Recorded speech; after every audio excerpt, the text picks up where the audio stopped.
Hi everyone, my name is Lauren Letzos and this is my presentation on gender equity in sport. What is gender equity and how do we characterize it? In order for us to understand how our society reached this point, it is important for us to know how we are classified by our peers. Many beliefs are based on gender ideologies that are created by interrelated ideas and beliefs that define masculinity and femininity, that identify people as male or female, and evaluate their forms of sexual expression in order for us to organize our social relationships. Here we have some common gender ideologies. Men are dominant in sport because of their masculinity. Women are weaker, more fragile, and irrational compared to men. Heterosexuality is the natural way of life. Knowing the difference. It is important that we know the difference between equality and equity and justice. Equality is going to be the assumption that everyone benefits from the same support. This is equal treatment. So just like they have in this picture here, there's a wooden fence and everyone equally has their own little block to stand on to help them watch the game. But as you can see, it does not benefit all of them. It only benefits the two that can see over the fence. The smallest one can't see over it anyway. Equity is going to be where everyone gets the support they need, whether it's the same amount of support. So you can see the first two people have, first guy doesn't need a little building block to watch the game, he can already see over the fence. The second one, you can see that she needed the block to watch the game comfortably. And then the littlest one, you can see that he needed two.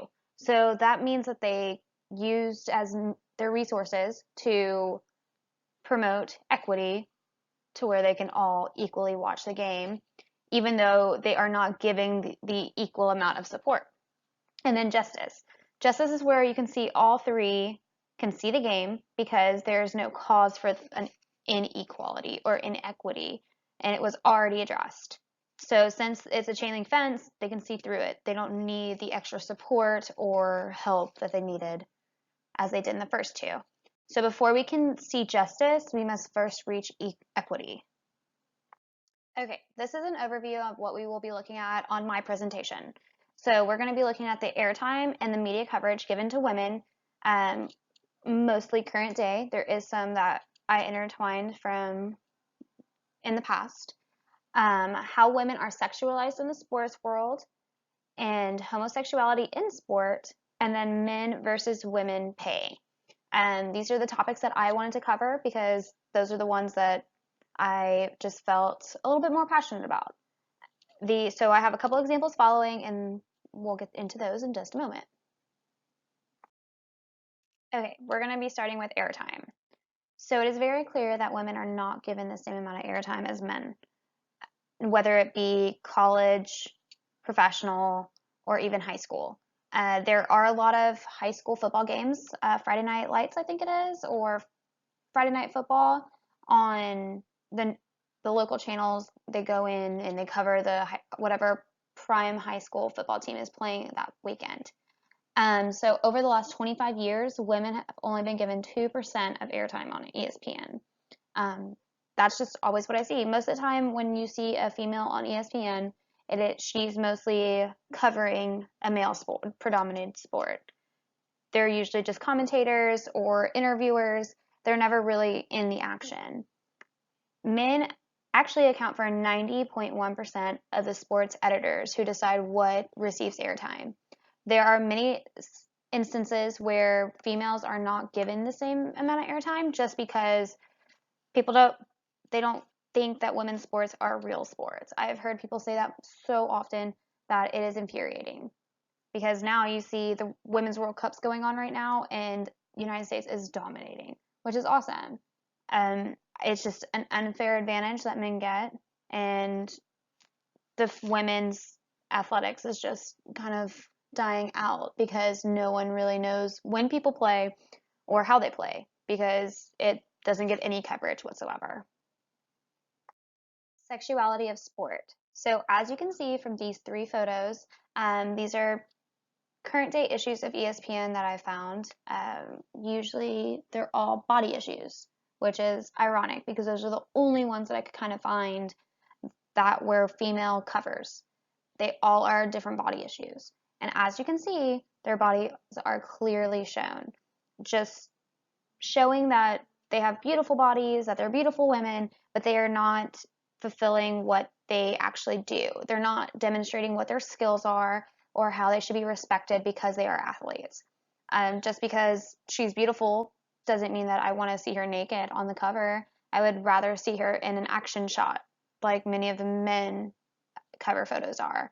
I would rather see, her doing something passionate she's about than her just standing there looking pretty, or naked, because they're all clearly body issue covers. So they're all just being recognized for their body rather than their actual performance, and it's a little disheartening. So here, for example, is another way that women are sexualized in sport. Lingerie Football League. We've gone over this in our lecture. We had a little information on it in our PowerPoints, but I wanted to touch on it again because I kind of did a little bit more research and looked into it and looked into what they do and what kind of money they make and how they actually play the game. So they have very minimal padding on. They are always in their underwear. So that's pretty much it. It's lingerie. They're in their underwear. Nothing's covering them. They have very, very little padding. They have like elbow pads, knee pads, shoulder pads, but that's about it. Nothing covering where their actual like important organs are. It's just covering like their bony edges. Um, these women are manipulated to display their bodies because that's what the game is. They feel good to play the football game because they don't normally get to play football because it's not available for women to play. It's a man sport. They are not paid to play. So they have to be present at practice and these promo events to participate, yet they don't get paid to be there. So a lot of the players have day jobs just to survive. They do this for fun. It's extracurricular for them, but it's something that they're passionate about, even though they're being sexualized in it. There's a lot of ex-players seeking compensation for their injuries because they don't get paid. They don't get insurance. So if they get hurt, that's on them. That's something that they have to take care of. I also looked into how much they get paid, and they don't get paid. There were a couple instances where it did say they get certain amounts, but it was very shaky, and I couldn't find a actual like rounded number. So from what I've seen, all the websites I've gone onto, all the researching I've done, the girls are mostly complaining about not getting paid to play. As you can see, we have 3 of the lingerie models, or football players, I guess you can say. They're modeling on Playboy. And their caption for their cover says, "Hit the showers with Lingerie Football League." That is crazy. The sexiest show on turf. But then if you look at the other headlines on the cover, it's Aziz Ansari, which is a guy. You have Lamar Odom, another guy, and then you have the Mexican drug war. So it's kind of like, why are there other little things about men on it, and the most important thing that they can see is hitting the showers with these girls? It's very just demeaning because, first off, I mean, granted, Playboy doesn't really exist anymore, but this is how we've been taught in our society. This is what has been going on in our society. This is how we look at female athletes. We look at their bodies, we don't look at their performance. It's so dangerous for them to play this sport without the protection they need, without being paid, without getting any kind of perk about it. They get chastised and criticized, and they get excluded from the game if they don't show up to the promo events to promote it. This game brings in so many spectators. It started out as a halftime show, and it brought in so many spectators that they started a league. Started out having like 14 teams, and then now it went down to 6, and then now they're just now rebuilding it and rebranding it. So I'm kind of hoping that since they're rebranding, they are going to change, some of the rules and some of the guidelines, as well as maybe, cover some of their skin so they don't get hurt. I mean, they are playing rough and tough. Like, they're losing clothing while they play. I mean, these girls play because they like the sport. They don't play because they want to end up naked on a football field in front of a ton of fans. Like, that's not what the sport should be about. It shouldn't be about when the girl's going to lose her bottoms. It should be about, wow, she just scored that amazing touchdown. Wow, she kicked that awesome field goal. Did you see that spiral throw from a girl quarterback?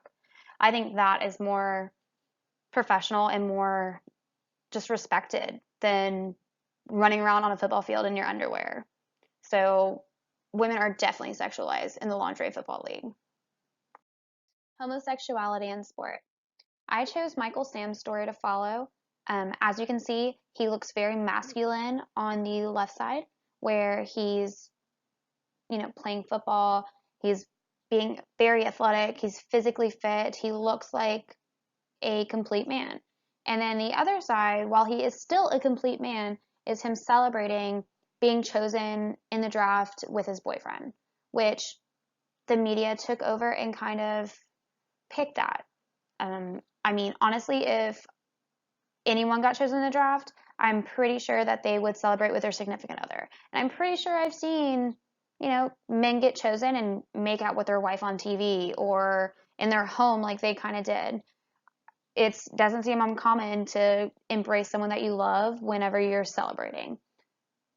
But that media went and turned and twisted at him, and I feel kind of damaged his career. Okay, so here's kind of a rundown of Michael Sam's football career. So I called it Spiraling Sam because it kind of slowly took all these twists and turns and kind of just slowly unraveled.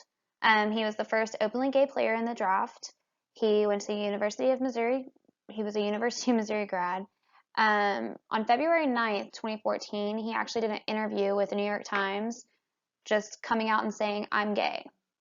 2 days later, his dad disowns him when his dad goes and speaks to the New York Times. He disowns him. His dad even says, "I'm a man and woman type of guy," and just said, "That's not my son." Just flat out tearing him to shreds. Um, Michael Sam was labeled as a distraction by scouts, and there was even a NFL executive who remains anonymous stated that he was chemically unbalanced. I don't know. That's crazy. All this before the draft even happened. He didn't get a chance to, enter the draft without people already going in and just working his private life into his career. He was selected 249th overall pick by St. Louis Rams, and that is the lowest a SEC player that was, a top defensive pick in the beginning of the year before the draft, the lowest they've ever been picked. That is crazy, and I feel like it was just because he stated he was gay. And then he made out with his boyfriend on national television, which, I mean, I'm okay with. I don't see why anyone should be bothered with it. It just changed the channel. They shouldn't have aired it so long. I feel like they were definitely looking for a reaction when they filmed it like that. So he was picked up by the Rams, then he got dropped by the Rams. He was dropped by the Rams after he had an incident with one of his teammates, and they started throwing around homophobic slurs, and Michael Sam finally stood up in front of his entire team and stood up for himself. And he earned the respect of his teammates that day, is what he said that he felt. He felt that, he earned that respect. He told them who he was and how you can't characterize him. He was then dropped, picked up by the Dallas Cowboys. The head coach actually handed him one of the Super Bowl rings and said, "I hope you get to bring one to Dallas this year." Then, they went through all the, walk-on process, and then he was cut. He didn't even get to play a single game. He did not play a single official game in the NFL, and he was cut. So after that, he started doing Dancing with the Stars. He only did Dancing with the Stars because it was his only source of income. He had nothing else to do. He was all over the media. He was being criticized for being gay. He was labeled. He was labeled, and technically, he wasn't an athlete anymore. Dancing gave him that outlet, and it gave him an income. So he did that until he was voted off by America. Come May 2015, he entered the Canadian Football League in Montreal. He was happy about it, but he didn't really want to be there, it said.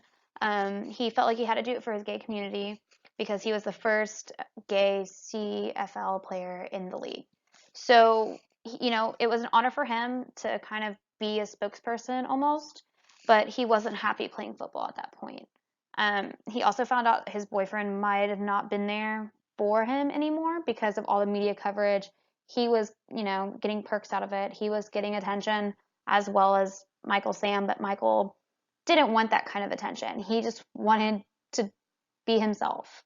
He didn't mean for it to be anything crazy. He ended up leaving the CFL and he stated that he left for his mental illness. So he left.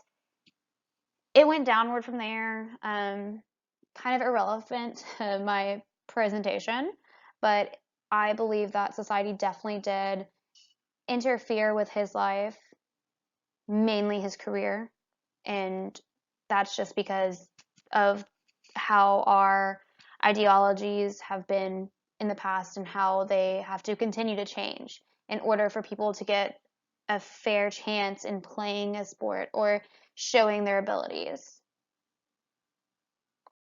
Men's pay versus women's pay. So the WNBA players make 20% less than NBA players. WNBA players make around 50,000 to 110,000, and that's not starting. That is within their career. NBA keyword starting salary is 560,000.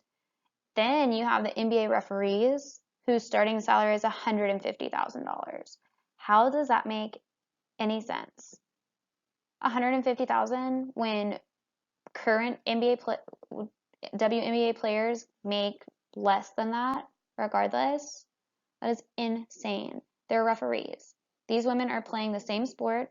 They are doing the same job. They have the same requirements of them, and they work just as hard. But the only difference is that they're women and the other are men. Just doesn't seem fair. It's just unequal pay all around for that one. And I mean, granted, a lot of people don't like watching the WNBA. Like, that's fine. But if these women are willing to play, I feel like pay them. If you pay them more, the game may be more interesting. If they have a goal in mind, it might, entice them to work harder and play faster or however the NBA play, they can play the exact same way if they have an incentive to. They don't have an incentive to, hurt themselves. They Why would they hurt themselves? They're not making as much as LeBron James or, any of them. It doesn't make any sense. Serena Williams, who, tennis player, tennis champ, highest paid female player, I think, in the world right now. She's made $18.1 million, and that is only 6.25% of Floyd Mayweather's pay. Granted, he is a boxer, and that is kind of a different sport. But if you think about it, if she's the highest paid female athlete and he is him, I don't even know if he's the highest paid athlete. I don't think he is. But it's only 6.25% of his earnings. Like, unless there's some undercover, like, betting going on, that's the only thing I can think of. There has to be some kind of gambling. There's no way. This man walks around with a duffel bag of cash. Yet, Serena Williams is a role model for young girls. She's busted her rear playing all these tennis matches, going around the world playing tennis, being a great role model. And yet, crazy Floyd Mayweather, who goes and knocks people out, makes so much more than her. That's just such a huge, huge difference. Marta de Silva is the highest paid female soccer player, and she only makes $500,000, which happens to be only 0.44% of Messi's pay. Only 40, no, not even 44%, 0.44, 0.44% of Messi's pay. Can you imagine? And she is the highest paid female soccer player. This is the highest paid female soccer player, and she hasn't even made 1% of what Messi has played or made. Sorry. But that is intense. That is such a huge gap. Making a difference. So from here, I want to go on and show you kind of the way that things have been changing over time, things that have made impacts or are currently making impacts on our society in the sports world. Right here, I have Billie Jean King, which we have learned about numerous times this semester in our class, of course. I have a little quote from her. It says, "I have often been asked whether I am a woman or an athlete. The question is absurd. Men are not asked that. I am an athlete. I am a woman." So that's kind of, the theme is don't ask what I am, ask me what I do. So here you can see Adidas pushes female airtime. So we're talking about how women only get 2% of airtime on ESPN. So Adidas actually saw that and they created a 1-minute film to display the strength of women athletes. They are promoting that women should get more airtime because it creates a stronger female role model for young girls. And they don't believe in any form of discrimination, whether you're female, male, whatever ethnicity you are, sexuality, anything. They want to see what you can do. They don't want to see just who you are. They want to see how you perform and what you can do to, impact the world. Okay, we're back to Billie Jean King. So, women's drive for equality, she definitely instigated the battle of the sexes and won. That helped tennis become the most popular women's sport to this day. She was the first female president of a sport organization and was the first openly gay female athlete. So she actually got caught in a gay affair, is what the media claimed. Um, Even though, I mean, I kind of read up on it and researched it. It was kind of like they were in love, but they were scared because when this happened, women weren't even supposed to be playing sports. They were put down for that. So could you only imagine how they felt being two women in love? And she was married. She was married to her husband, and it's craziness. So in that time frame, it just wasn't normal. It wasn't a norm. But she still went out and did it. She did what she wanted to do. She did what she loved, and she, proved herself for the sake of women. Okay, now the push for gay rights. So Pride Month was this month, so everyone was kind of celebrating. You can see here that the Mets versus the Washington Nationals, they did a Pride Night, as well as you can see the New York FC, NYCFC. Is that right? Yeah, NYCFC. They had rainbow flags as their corners. They had rainbow uniforms. He has a captain band, as well as the Dash Girls over on the other side of the page. They wore shirts that said equality and rainbow. They also had rainbow numbers on the back of their jerseys. They had the same flags as well. Everyone makes it a big deal because it is a big deal. It's still not equal. Just like we saw with Michael Sam, that was only a couple of years ago. And, we haven't seen anyone really come out and, you know, been able to perform after that. Usually they do it either while they're in this actual sport in the middle of their career or, after when they're former players. And most of the time the people that do come out are females in athletics, which also puts a negative vibe on female athleticism, putting them in as, more of a butch level, which isn't fair either. We just need to realize as a community that it doesn't matter who you love, what you look like, or where you're from, as long as you have the skills and ability to play the sport. Okay, and here I have the U.S. women's national team in the background. They are actually filing a lawsuit against the U.S. Soccer Federation for equal pay, just because they perform the same sport, they excel at it. They actually have brought in better results than the men's national team did, yet they get paid far less. These women play on different club levels. They all come in and represent our country. They are kicking butt right now in the World Cup. First game was 13 and 0. Like, that is insanity. They are building records, they are breaking records. They definitely deserve the pay. They are all 28 players on the team right now are filing that lawsuit. And, that kind of helps women all around. It gives them a motivation because these women are such good role models and they are such strong athletes. They have all the skills, all the ability, just like men do, and they deserve the same pay, if not better.